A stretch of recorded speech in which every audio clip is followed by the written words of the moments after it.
Não consigo deixar esse negócio aqui. Então, vamos dar início. Cadê? Aqui. Pronto. Então, no dia de hoje, nós vamos fazer uma recapitulação a respeito do modelo compartimental, tá? Eu vou começar retomando um pouco a ideia da história natural da doença, né? E o que ele remonta, né? O que ele tem, a relação dele com essa ideia do modelo compartimental. E em seguida, eu vou apresentar alguns pressupostos gerais dos modelos compartimentais, né? E em seguida a interpretação do modelo compartimental e no fim, né, eu vou propor um exercício, tá? Nós vamos fazer um modelo juntos. Então, para aqueles que desejarem se aventurar um pouco mais, né, um papel, caneta resolve, tá bom? Muito bom, então vamos começar pelo começo. Antes de qualquer coisa, eu gostaria de esclarecer o princípio da modelagem, tá? Dentro da minha experiência e do que eu converso com os colegas meus da área, é que, a princípio, nós podemos desenvolver um modelo de dois pontos de partida distintos, tá? Um deles é partindo a partir dos nossos dados, né?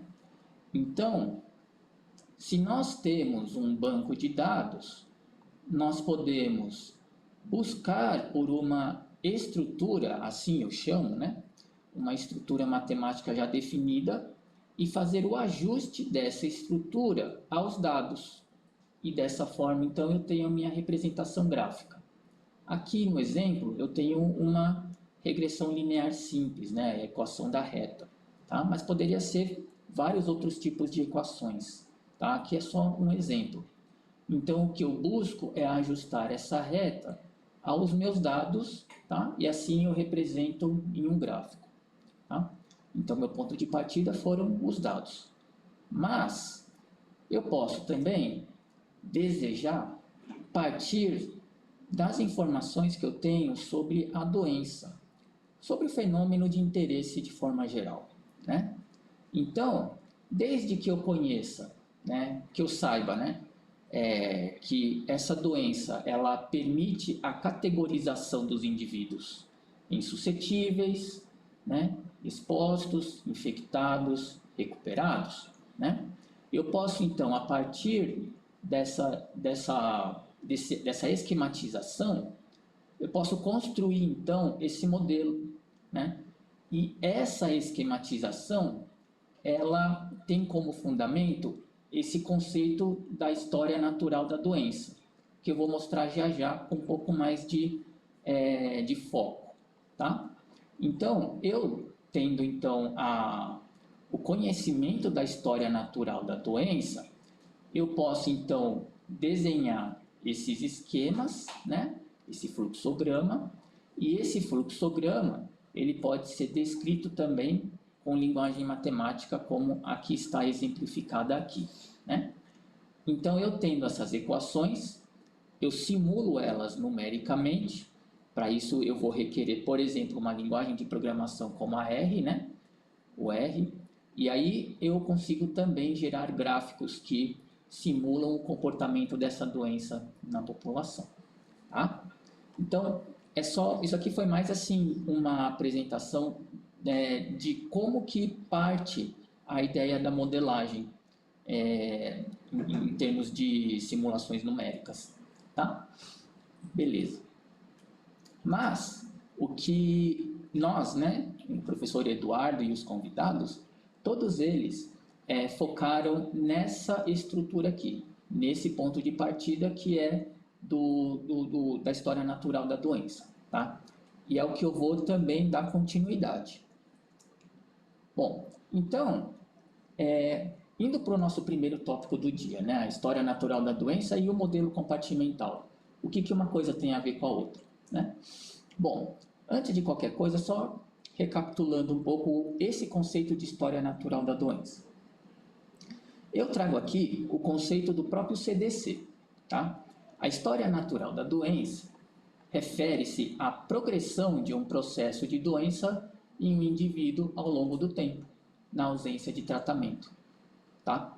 Então, significa todo o progresso da doença, né, o desenvolvimento da doença no indivíduo, desde que ele não seja tratado. Né? É o passo a passo de como que a doença progride, né, se desenvolve, tá? Esquematicamente, trago aqui então esta figura, tá, que também está no manual, no livro do CDC, e ele aqui traz exatamente toda essa esquematização que remonta um passo a passo do progresso da doença, tá? Então, o estágio de suscetibilidade, da doença subclínica. Vamos entender aqui, por enquanto, que doença subclínica é como o exposto, né? O indivíduo exposto. E aí eu tenho, então, o estágio da doença clínica, né? A manifestação clínica da doença e, em seguida, a recuperação. E na transição de um estágio para outro, eu tenho alguns elementos de interesse, né? O momento da exposição, as mudanças patológicas, o início dos sintomas, né? O momento corriqueiro, né? O momento mais comum, né? Do diagnóstico e assim por diante, tá? Vocês verão, então, que esse conceito, essa ideia da história natural da doença, ela se encaixa na forma como construímos os modelos compartimentais. Agora, mudando um pouco, né, abrindo um pequeno parênteses aqui e fazendo uma analogia com um fenômeno físico, tá? Aqui eu tenho um exemplo de um aparato experimental em que eu tenho 4 compartimentos e todos eles estão com algum nível, com algum volume de um líquido. Vamos supor que seja água, mas pode ser o líquido que for, tá? Eu tenho então este primeiro que está numa posição mais alta, em seguida este, que vem este está no chão. E eu tenho aqui uma espécie de bomba de reposição de água, tá? Essa bomba, ela vai trazer de volta para o nível mais alto a água que se acumula aqui nesse dispositivo D. Eu também tenho, em vermelho, uma espécie de sensor. É um sensor de peso, tá?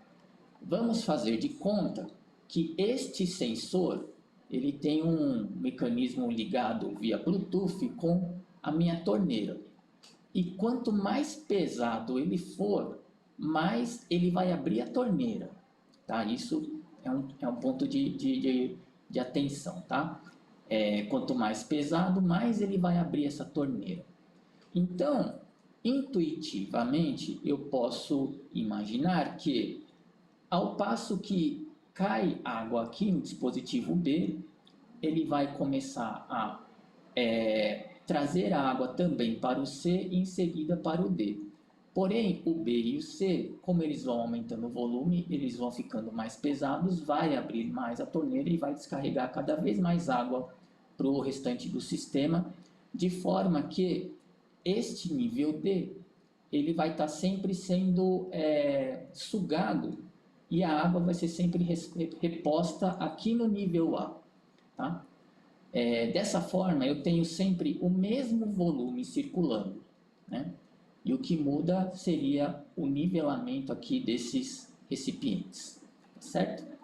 É um sistema fictício, porém factível, tá? E bastante intuitivo.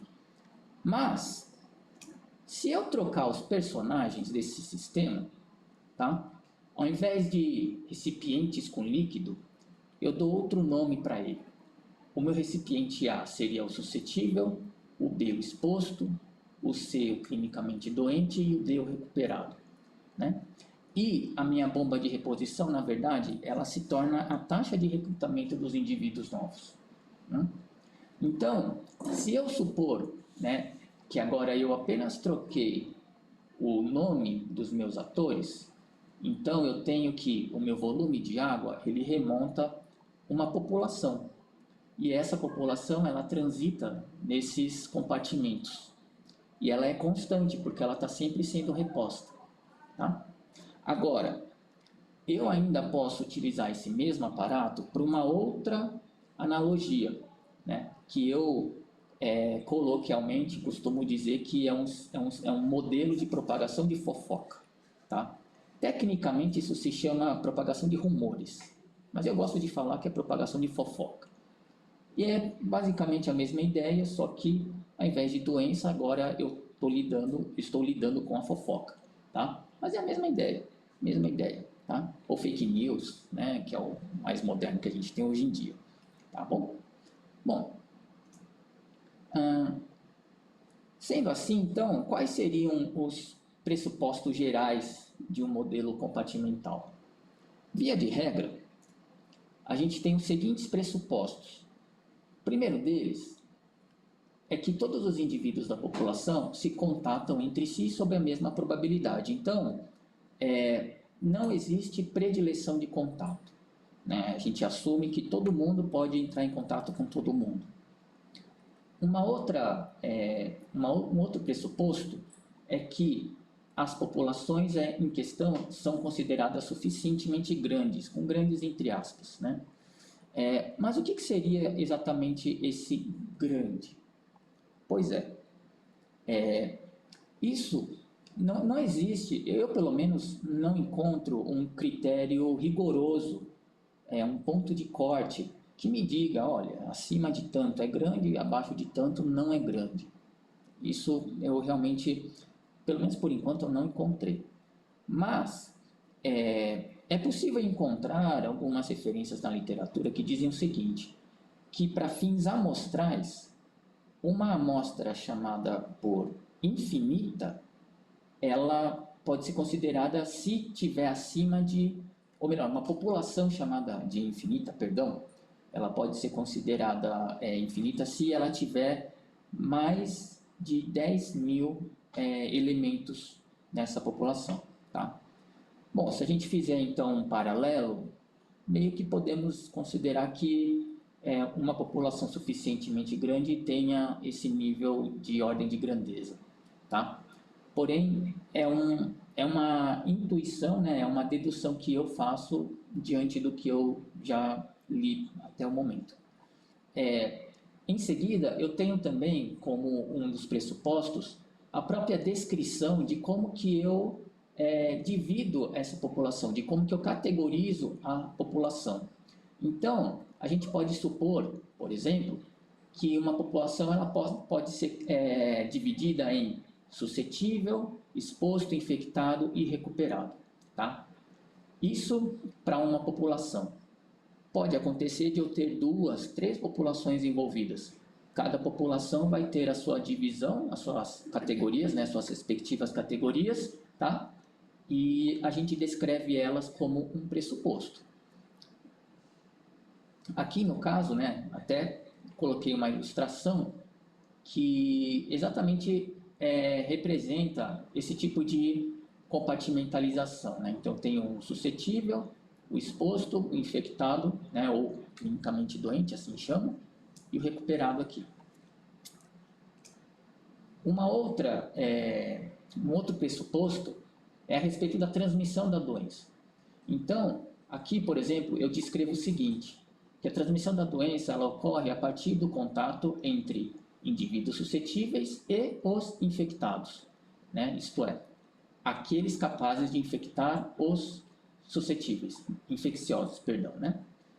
E desse total de contatos, aqueles que forem efetivos farão com que o número de indivíduos suscetíveis se tornem expostos, né? Ou comecem a entrar no período de incubação da doença. Esse número é dado pelo produto entre a taxa de contato, beta, e a proporção de indivíduos infecciosos, faltou um Czinho aqui, né? Na população e o número de indivíduos suscetíveis. Tá? Isso tudo que eu descrevi nesse parágrafo é o que está representado aqui. Né? Eu tenho então suscetível, para ele se tornar exposto, eu preciso que a minha taxa de contato né, seja multiplicada pela proporção de indivíduos infecciosos e os suscetíveis, tá? Esse termo aqui, esse beta, que multiplica o I sobre o N, sendo o N a população total, ela tem um nome, força de infecção, tá? Então, isso tudo aqui, né, a força de infecção usualmente é descrita como um lambda minúsculo, tá? Aliás, uma coisa interessante nesses seminários de modelagem é que vocês aprendem um pouco de grego também. Isso é bem interessante. Então, eu posso então representar esse termo todo por lambda vezes S. Tá? E quando eu desenvolvo esta passada, é importante eu também estar atento à grandeza física que compõe esses elementos. E isso eu demonstro aqui deste lado direito. Tá? Eu tenho então, como eu disse, a minha taxa de contato que multiplica a proporção de infecciosos, que também multiplica o número de indivíduos. Tá? O meu beta, ele é uma taxa, como já foi referido em algumas vezes nos seminários anteriores. Por ser uma taxa, então a unidade física, a grandeza física dele é 1 por unidade de tempo. Tá? Em seguida, eu tenho então a proporção de infecciosos pelo total de indivíduos.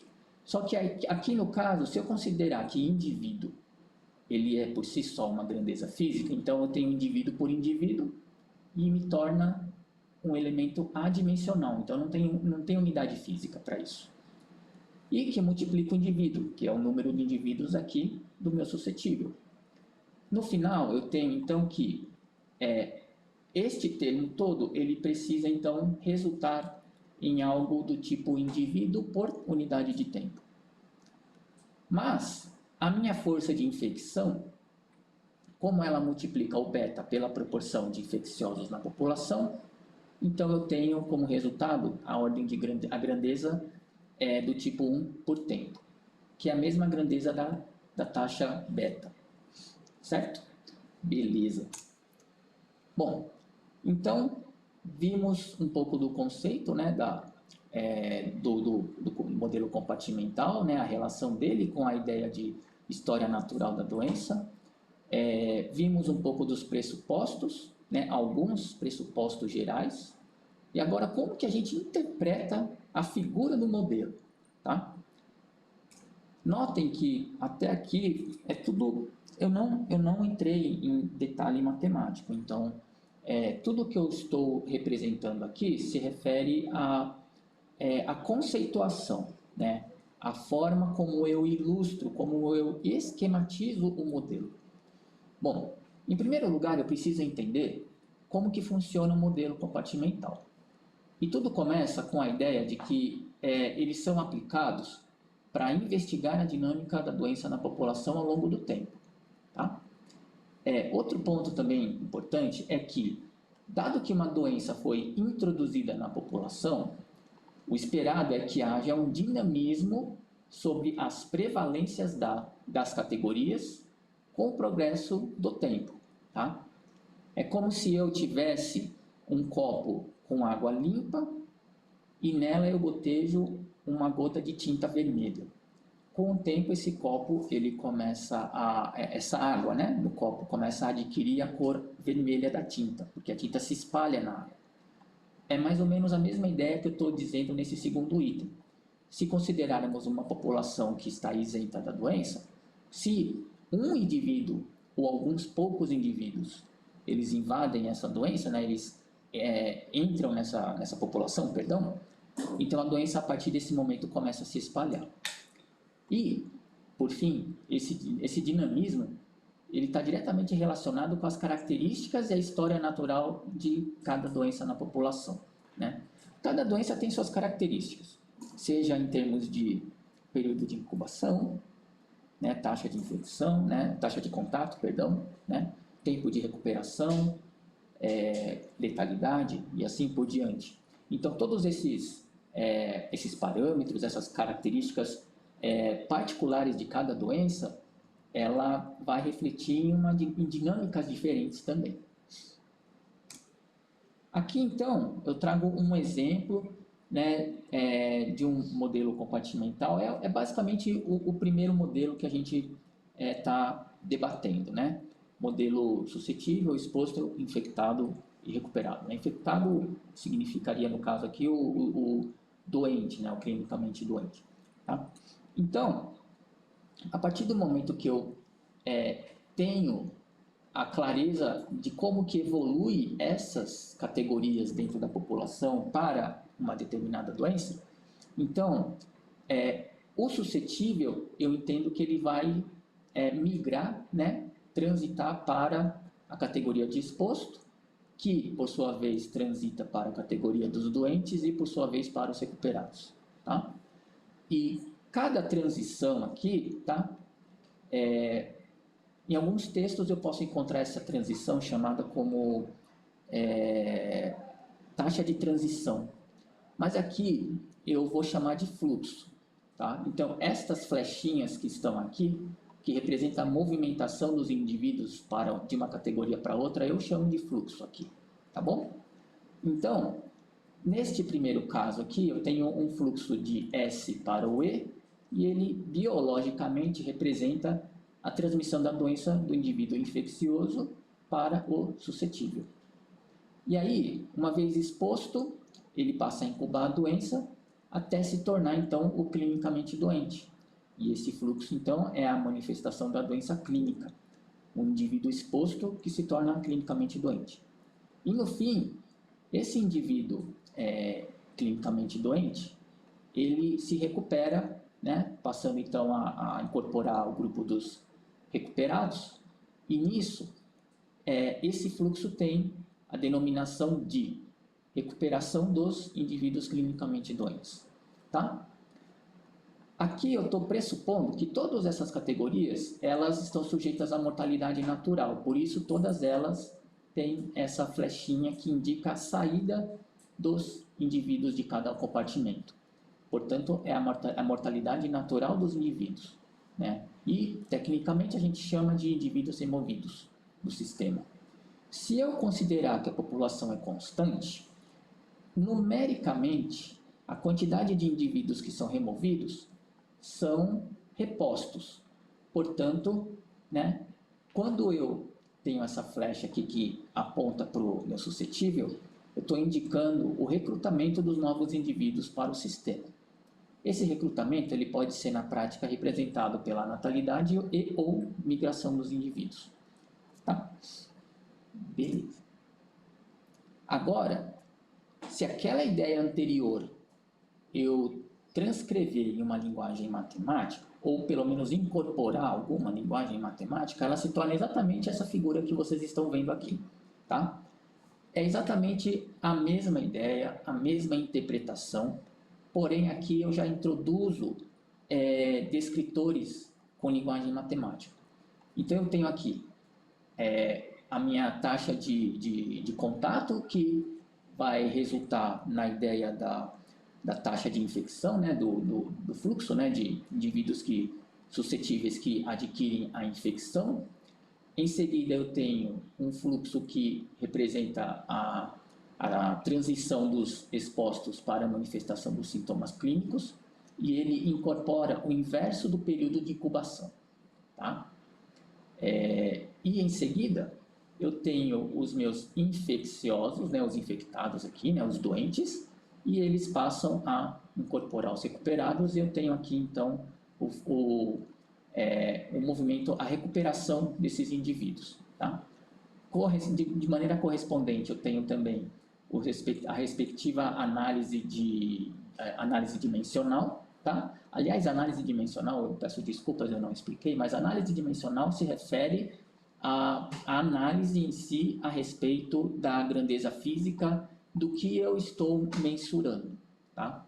Em todas essas flechas aqui, o que eu estou mensurando é a movimentação de indivíduos de uma categoria para outra por unidade de tempo. Então, por isso, é indivíduo-tempo. Certo? Ao mesmo tempo, eu tenho também que todas as categorias estão sujeitas à mortalidade natural, tá? Portanto, MI-S, MI-E, MI-I e MI-R, tá? E todas elas estão aqui representadas em termos de análise dimensional. tá? Se eu considerar que a população é constante, numericamente, a saída dos indivíduos deve representar também a entrada deles. Por isso que a soma, né, das saídas, a soma das mortalidades é exatamente, numericamente equivalente à entrada dos indivíduos, certo? Daí, então, uma vez então eu tendo essa visualização esquemática, é interessante também eu organizar e ter em mente também o significado de cada fluxo, né? Então aqui eu trago um exemplo de uma tabela de como que eu posso apresentar a descrição desses fluxos e o respectivo valor deles, né? Aqui no caso, eu não expliquei aqui, mas este valor que está apontado aqui, ele corresponderia ao momento em que a população se encontra em equilíbrio, tá? Detalhe apenas, detalhe. Na verdade, é uma informação que não precisaria estar aqui nesse momento. Beleza. E por fim, além do fluxo, né, do significado, interpretação dos fluxos, eu tenho também os do parâmetro, tá? No caso desse exemplo, eu trabalhei com 4 parâmetros. O Mi, que é a taxa de mortalidade natural. Opa, cadê o meu mouse? Mouse, vai lá. Aqui, a taxa de mortalidade natural, o Mi. O Beta, que é a taxa de contato. O Phi, que é o inverso do período de incubação. E o Gama, que é a taxa de recuperação. E todos eles com a mesma unidade física, 1 por tempo. Tá? Bom, eu tenho aqui exemplos de valores fictícios, tá? E exemplos de fonte, né? Aqui é tudo fictício, tá? Aqui eu chamo a atenção para o caso do beta, porque o beta eu estou descrevendo ele como assumido. Isso significa que é um valor que eu criterizei, tá? E por que isso? Nesse caso, eu apresento esse exemplo para o beta, porque o beta é um dos parâmetros mais difíceis de eu obter informações, tá? Então, é relativamente comum nos artigos, né, nos trabalhos de modelagem dessa linha aqui, eu adotar um valor razoável para o beta para eu poder desenvolver a simulação, tá? O que pode acontecer também é de eu deduzir o beta a partir de dados reais, tá? Então, eu ajusto o meu modelo aos dados reais. E assim, eu faço esse ajuste com base nesse parâmetro beta, que é desconhecido, tá? Esse caso eu posso apresentar em um outro momento futuramente, tá? Mas hoje, para esse momento, vamos considerar que ele é simplesmente assumido. Beleza. Agora, eu vou propor para vocês, para quem se interessar, claro, né? O esboço de um modelo matemático, né? Para isso, eu vou me apoiar no exemplo do sarampo, tá? Como que vai funcionar essa nossa dinâmica agora? Como que vai funcionar esse momento de exercício? Bom, é o passo a passo, exatamente o passo a passo do que foi desenvolvido, né, nas apresentações anteriores, né, nos slides anteriores, tá? Então, em primeiro lugar, eu preciso definir as hipóteses e as condições desse modelo, né, as premissas, tá? Daí, então, eu faço um desenho, eu esquematizo o fluxograma com os devidos compartimentos e a indicação das flechas, dos fluxos. Em seguida, eu descrevo esses fluxos como produtos de parâmetros e das respectivas categorias. Daí, eu monto uma tabelinha. Essa tabela, eu vou descrever o significado biológico de cada fluxo e de cada parâmetro. E, no final, eu vou descrever a grandeza física né, dos fluxos e de cada parâmetro que eu adotei. Certo? No meu relógio aqui, 2:08. Confere, é isso mesmo? Tá. Bom, eu vou fazer bem devagar, mas caso queiram acompanhar, tentar fazer, fiquem super à vontade. Então, vamos começar pela descrição das hipóteses. Se alguém quiser abrir o microfone, fazer algum comentário, fiquem à vontade também, tá? Na minha tela aqui eu não consigo visualizar vocês, então podem me cortar aqui e falar, tá? No caso aqui, definir as hipóteses. Eu tenho as minhas que eu já pontuei, mas se alguém quiser se manifestar e sugerir algumas hipóteses, fiquem super à vontade também, tá? Vou dar uns minutinhos para vocês pensarem, tentarem esboçar.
Apresento para vocês a primeira hipótese, o primeiro pressuposto que eu considero como importante, tá? População constante.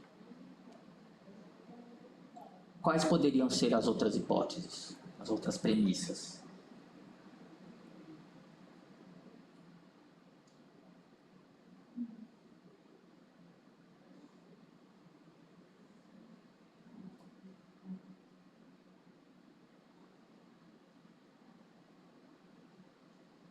O recrutamento não fosse igual à remoção. Oi, perdão? Que o recrutamento não fosse igual à remoção, se é para contestar essa hipótese. Mas como assim contestar? Não, assim, eu estou considerando que a população é constante. Ok? Né? Então, se a mortalidade for maior do que o recrutamento, então uma hora a população vai zerar, extingue. Então, para manter ela constante, todo camarada que sai tem que entrar um vai ter que entrar no lugar, vai ter que repor. Tá? Por isso que eu coloquei esse pressuposto. Tá bom? Tem taxa de infecção? Oi? A taxa de infecção? Temos que ter um pressuposto para isso. Não haver predileção de contato, então todo mundo entra em contato com todo mundo. Tem a ver com isso que você falou, tá certo? Tá? O que mais poderia ser? Aqui no caso do sarampo, tá? Eu vou considerar 5 categorias. Tem suscetível, exposto, clinicamente doente, recuperado e também o vacinado. Tá?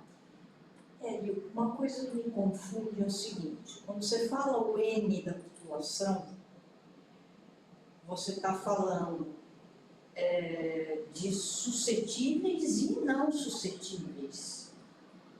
Isso, é o total. É que aí você começa só com o suscetível, onde está o resto da... Não, então, o resto é justamente aqui, né? Aqui, né? O modelo considera a população de humanos e ela é estruturada em compartimentos. Tem o suscetível, tem o exposto, tem o clinicamente doente, o recuperado e o vacinado. A população inteira eu vou considerar como possível de dividir entre essas 5. Entendeu? Para esse modelo. Para esse modelo. Tá. Meu pressuposto. Tá bom? Entendi. Bom? Tá, eu tenho que partir daí, tá? O que mais? Oi, Hélio. Oh, e aí, tudo bem? Tudo bem? Não, só tentando contribuir aí, acho que o não suscetível seria o resultado da subtração entre os suscetíveis, os vacinados, assumindo que o vacinado aí ele teria 100% vai, de eficácia, Sim. e o exposto e o recuperado que não pode ser reinfectado. Não seria isso? Repete, por favor, o não suscetível? O não suscetível seria o resultado da subtração dos suscetíveis menos os vacinados menos os recuperados. Seria o total menos o suscetível, né? Porque o suscetível é o único que não tá, que não seria, né, suscetível por si só, né? Eu entenderia que o não suscetível seria que naquele da taxa de infecção não seria infectado. Então, se a gente tem uma taxa que nem todos vão ser infectados, dentro daquele que está exposto, esse seria o não suscetível. Vocês me deram um nó agora. Porque a ideia é que na população geral, nem todos vão ser suscetíveis, certo? Você está fazendo um modelo fictício, ok. Isso. Mas pensando no modelo mais próximo do real. Sim. A gente tem aquelas pessoas que não vão estar suscetíveis à exposição. Ah, sim. Então, é a busca dessa população. Ah, sim. A identificação dessa população, entendeu? Sim. Que seriam os não suscetíveis. Assim, para mim, o que vocês chamam de não suscetível é tudo menos o suscetível. Calma aí, tudo menos suscetível. Porque somente esse camarada aqui suscetível que é o que pode adquirir a doença, né? Sim. Então esse não é... Não necessariamente, porque ele vai ser exposto. Aí vai ter a taxa de infecção. Isso. Então, pensa que nem todo mundo que tem a exposição, ele pode contrair a infecção, numa taxa de infecção. Mas lá, o teu segundo pressuposto já diz isso. Não há predileção de contato. Então, você está dizendo que para esse modelo, todos aqueles que estiver exposto, vai infeccionar. Você vai ter infecção, certo? Tá. Não, eu já não interpreto assim. Eu interpreto que a chance de infectar é a mesma. Não quer dizer que vai infectar. Exato. A chance, sim. Que vai ter uma taxa para isso. Exato. Mas aí a taxa responde completamente isso. Mas a sua primeira pergunta foi, e os não suscetíveis, né? E os não suscetíveis, Como é que... Na conta que eu acho que foi o Lucas que falou, né? Ele está fazendo exatamente a subtração do modelo no fluxo, né? Que vai ter os vacinados e recuperados, que eles já vão estar de forma não suscetível a essa exposição. Seria no ciclo, na verdade. É um ciclo, mas eu fico pensando assim, se dentro da população eu tenho muitos não suscetíveis, eu vou ter o fluxo de uma caixa para outra totalmente diferente. Em relação à porcentagem, mas o fluxo do suscetível vai seguir o mesmo modelo. Sim. Então, acho que essa é a ideia, é a apresentação deste modelo.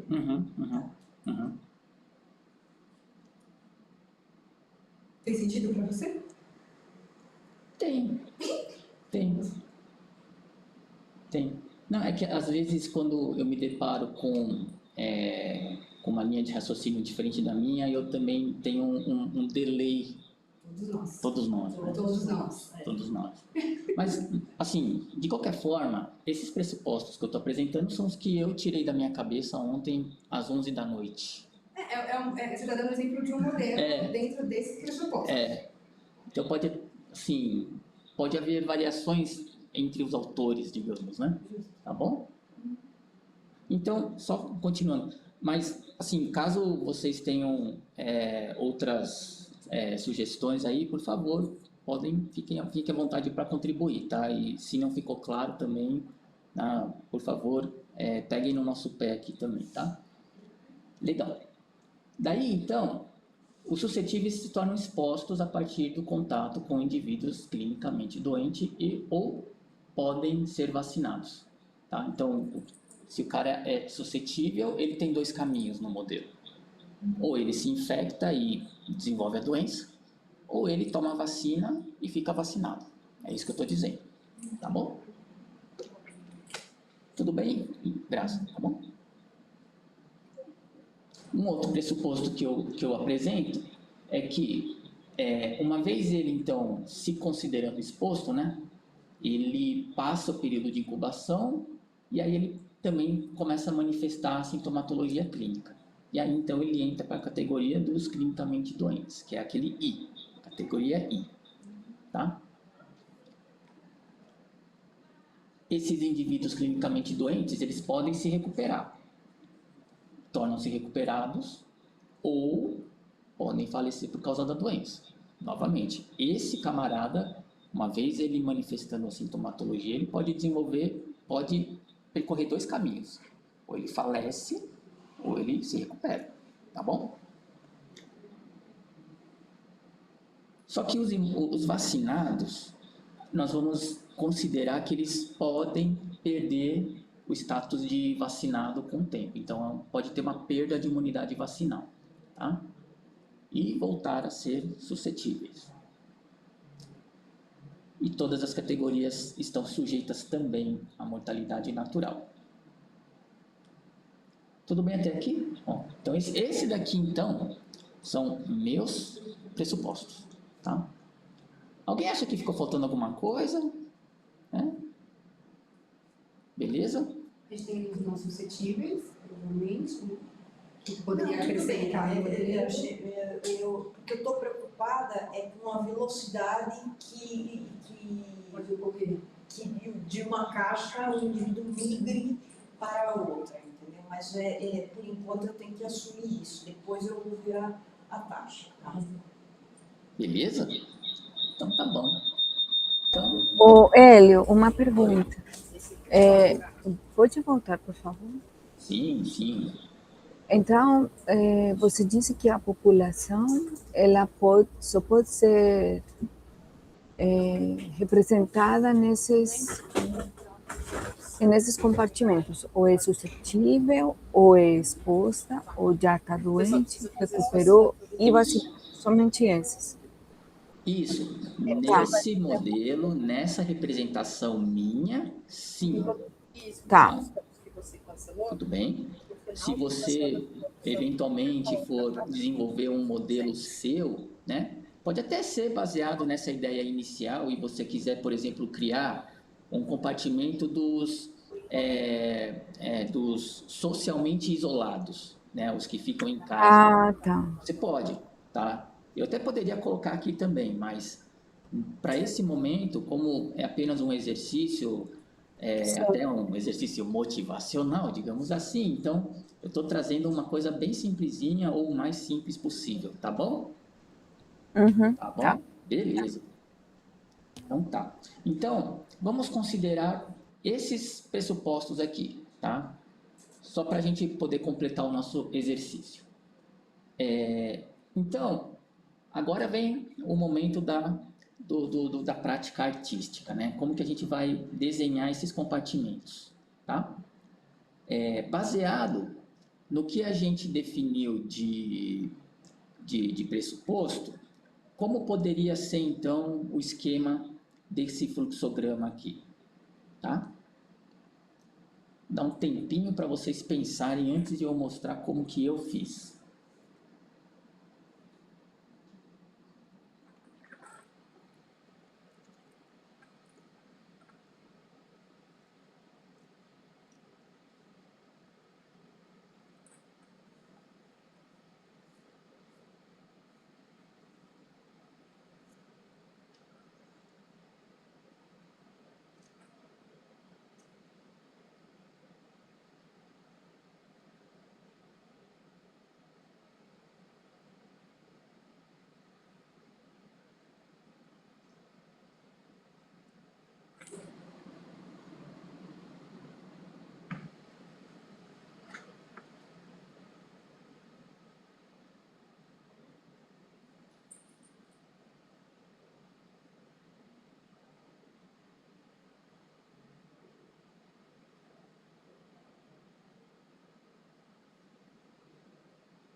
Eu começaria desenhando a primeira casinha. O S, por exemplo, né? Suscetíveis, tá? Daí, segundo o nosso pressuposto, o suscetível, ele pode, um dos caminhos, né, que ele pode percorrer é o dele se tornar exposto. E depois de exposto, ele pode se tornar infectado, né, que seria o clinicamente doente, e em seguida ele pode se recuperar. Tá? E temos também os vacinados. Tá? Até aqui tudo bem, né? Nada demais. Só coloquei ali, né, as casinhas, as letrinhas nas casinhas, tá? Beleza. Só que o suscetível, então, ele pode se tornar exposto, se em contato com os infecciosos. E aí, exposto, então, ele evolui para a manifestação clínica da doença, né? E, se tratado, esse indivíduo doente, ele pode se recuperar. Tá? Mas, o suscetível, ele pode também se vacinar.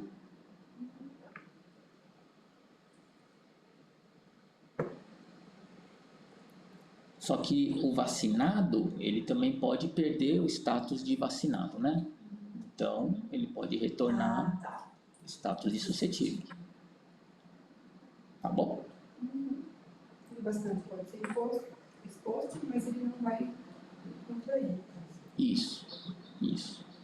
Porque tem essa dinâmica também, como ele está na mesma população, Sim. ele vai estar exposto. Sim, sim. Porém, digamos que nessa configuração aqui, é como se esse cara fosse isolado do restante da população. Tá, não Né? estava isso no pressuposto. Oi? Não estava isso no pressuposto. Não, mas é tudo bem. Mas digamos que é o conceito biológico da vacina. Ok. Tá? Mas tudo bem, eu poderia ser mais rigoroso e detalhar isso, com certeza.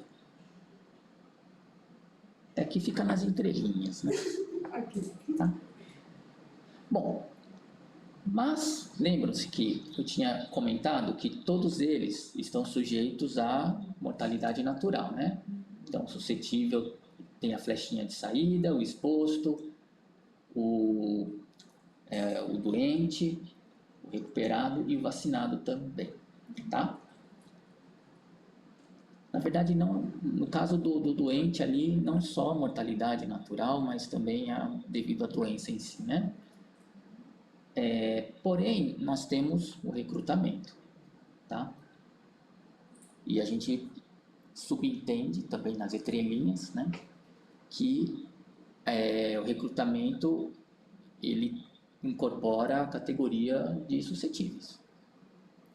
Se bem que se você quiser ser bem mais chato, mais cri-cri, você até pode considerar que, mas nada impede de termos um viajante doente, né? Que foi o que aconteceu no caso da Covid, né? Começou assim, né?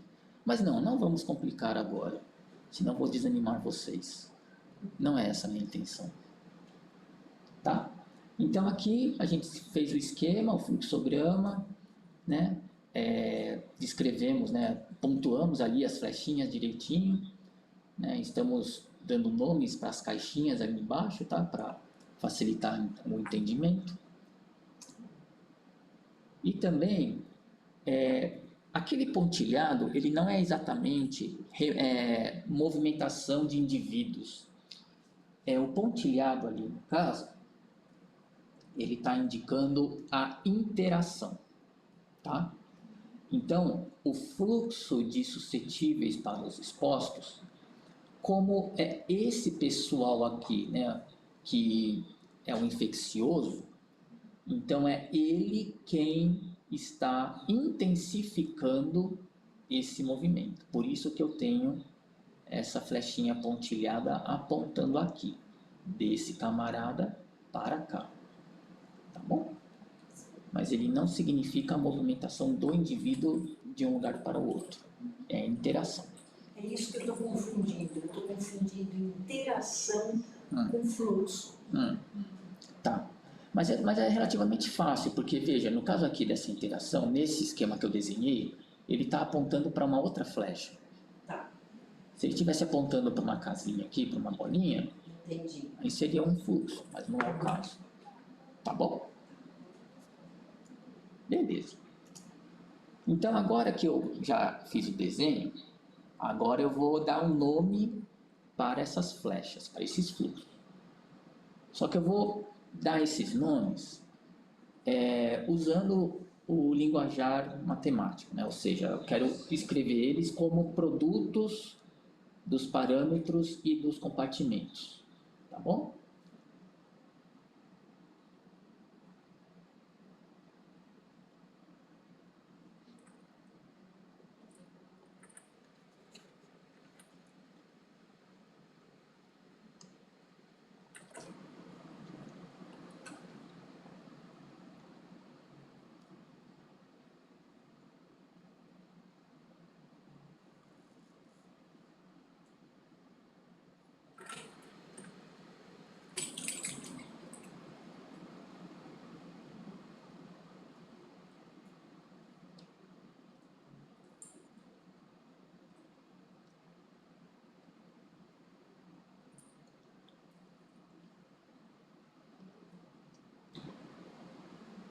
O primeiro termo que eu colocaria aqui, mas a ordem não importa, tá? É a taxa de infecção aqui, né? A transição dos suscetíveis para os expostos, tá?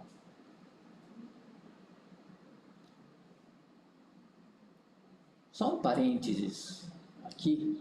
Eu não sei se vocês têm ideia do porquê dessa letra T entre parênteses, mas ela apenas significa que os valores aqui, o I, o S e o beta, eles podem mudar dependendo do tempo.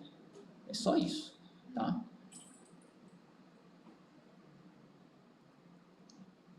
Então, eu tenho aqui a taxa de infecção dos suscetíveis. O que mais?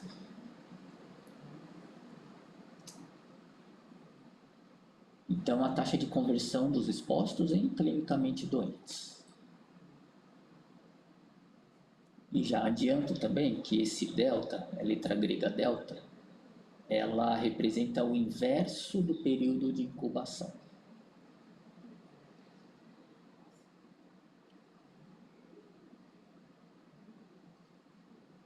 Me pegou o inverso do período. De incubação. Porque se demora muito para incubar, até a doença aparecer para infectar um próximo, vai demorando cada vez mais e o fluxo entre os compartimentos altera e a quantidade de indivíduos doentes também vai alterar. Mas por que então é inverso? Então, isso daí é um conceito ligeiramente mais avançado, Ok. que eu iria apresentar no próximo seminário, Eu espero até lá, tudo bem. tá? Mas assim, só para não te deixar sem resposta, funciona assim. Suponha que uma doença ela tem um período de incubação de 10 dias, Ok. tá? E eu fui exposto. Então, a expectativa é que em 10 dias eu manifeste a sintomatologia, tá bom? Então, se eu percorri um dia, então a gente pode dizer que eu teria 1/10 dessa manifestação clínica. Sim. Se eu percorri 2 dias, 2/10, Ah, tá. e assim por diante. Então, quando eu falo que eu estou utilizando o inverso do período de incubação, o que eu estou querendo dizer é que para cada dia essa manifestação clínica vai se aproximando do máximo, O teu desfecho. do desfecho, Uhum. tá bom? Entendi. É a velocidade, assim, acaba se tornando a velocidade com que o indivíduo está caminhando para a manifestação clínica. Seria isso, entendeu? Obrigada. Nada. Em seguida, eu tenho então a taxa de recuperação aqui.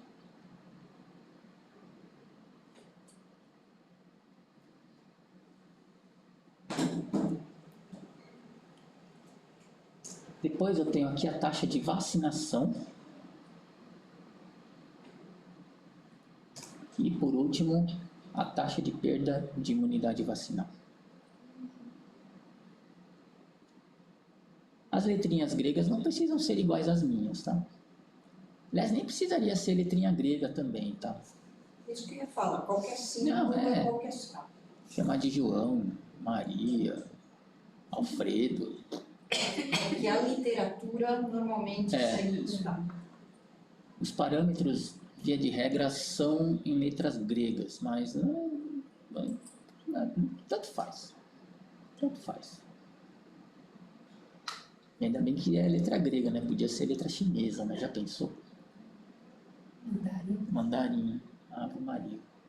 Bom, eu tenho então mortalidade natural em todos eles, mas com um detalhe no caso dos doentes, porque além da mortalidade natural, tem aquela devido à doença mesmo, por isso que tem o acréscimo daquele alfa. Tá? E tenho também a taxa de recrutamento dos indivíduos. Só que, como eu estou considerando que a população é constante, então eu tenho que assumir esse critério aqui. Todo mundo que é removido volta numericamente como recrutamento, para manter o equilíbrio. Tá?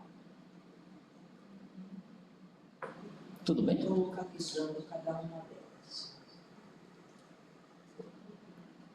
Beleza, beleza? Então tá.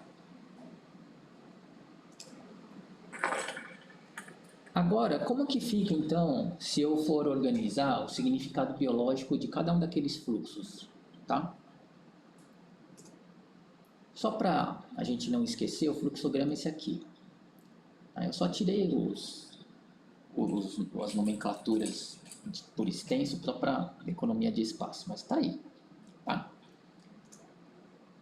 Aqui então seria a minha tabelinha com os meus fluxos e os respectivos significados biológicos, tá?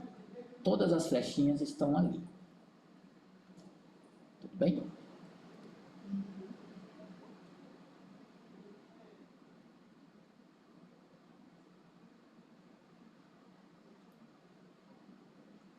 Aqui ficou faltando um T, mas tudo bem, não tem problema. E está separada a mortalidade da infecção. Né? Oi? Você separou ali, né? O alfa e o... Sim, sim. Aqui é devido à doença, né? E... cadê o outro? Aqui é a natural. Tá bom? Agora, se eu quiser descrever a grandeza física desses fluxos aí, é tudo indivíduo por tempo.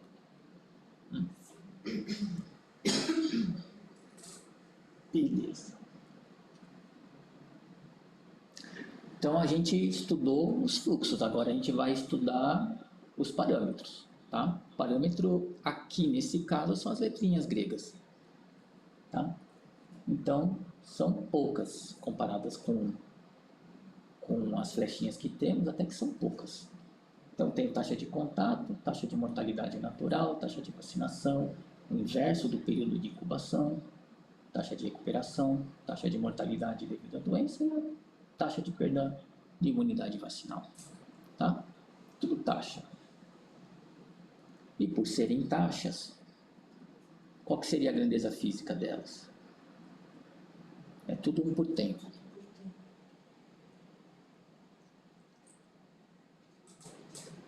Agora, nos vacinados eu não poderia também imaginar que alguém morresse pela vacinação? Pode. Pode. Só que aqui não considerei. Tá, não, Mas tudo pode. bem. Boa pergunta. Pode. Certo? E com isso a gente termina essa primeira etapa. Nessa primeira etapa, então, a gente basicamente focou, né, no que é o modelo compartimental, né, no que ele é baseado, o que inspira ele, as analogias que podemos fazer, como a gente constrói ele, como que a gente interpreta ele, tá? E como que a gente apresenta também, né, os fluxos, os parâmetros e as respectivas grandezas físicas também, tá? Daqui 2 semanas, eu pretendo dar continuidade, inclusive nesse mesmo exemplo, mas trazendo um pouco mais de elementos matemáticos, porém de maneira mais simples e simpática possível, tá? Eu pretendo apresentar qual que é o conceito da derivada e por que ela se encaixa para eu utilizar nesse tipo de modelagem, como que eu escrevo elas, tá? E como que a gente interpreta também, tá bom? Acho que é isso. Alguém quer fazer algum comentário? Pode ficar à vontade. Se alguma coisa não ficou clara também. Eu gostei muito da aula. Achei muito dinâmica e bem prática, assim. Visto que eu só via a anterior, né? Ah, sim. Foi muito interessante ter essa recapitulação. Foi muito Os bom. conceitos Ainda bem. estão se fixando lentamente, mas estão. Ao ver, ao ouvir, enfim. Ainda bem. Poxa vida. Muito legal, muito obrigada. Não, por nada. Muito bacana, obrigada. Nada. Legal, gente. Então agradeço aí o tempo de vocês, o interesse, a disponibilidade também, tá? Daqui 14, 15 dias, né, eu retorno com a continuação dessas recapitulações, tá legal? Muito obrigado. Bom resto de semana para todos. Ô, Hélio, Oi. onde é que você vai disponibilizar esses slides, não? Você, sério que você quer eles, Elisa? Eu disponibilizo sim. Não, é que essa questão de a força da infecção, ela tem um impacto, assim, na questão de calcular eficácia, sabe? Sim, Calcular sim, eficácia certeza. com equações diferenciais é diferente. Sim, E então, por exemplo, a coisa toda da Covid, né? E foi bem complexo de explicar tá para o bom. público como silvestre Sim, a questão da força de infecção, que isso não foi levado em conta na hora do cálculo, porque foi feito por sobrevivência mesmo, sim, azar, né? sim. E aí eu não sei, eu vi equações diferenciais há muito tempo atrás, eu não me lembro muita coisa, e principalmente quando isso tudo depende do tempo. Tá bom, tá bom. Mas eu encaminho por e-mail para vocês, tá bom? Obrigada. Nada? Muito obrigado. Eu que agradeço a atenção de todos, tá? Obrigado. Bom resto de semana. Até mais, gente. Parabéns, Hélio. Um abraço, pessoal. Muito Tchau, tchau. obrigado. Até mais.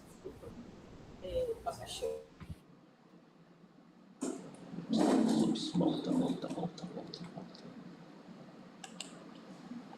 Vocês me dão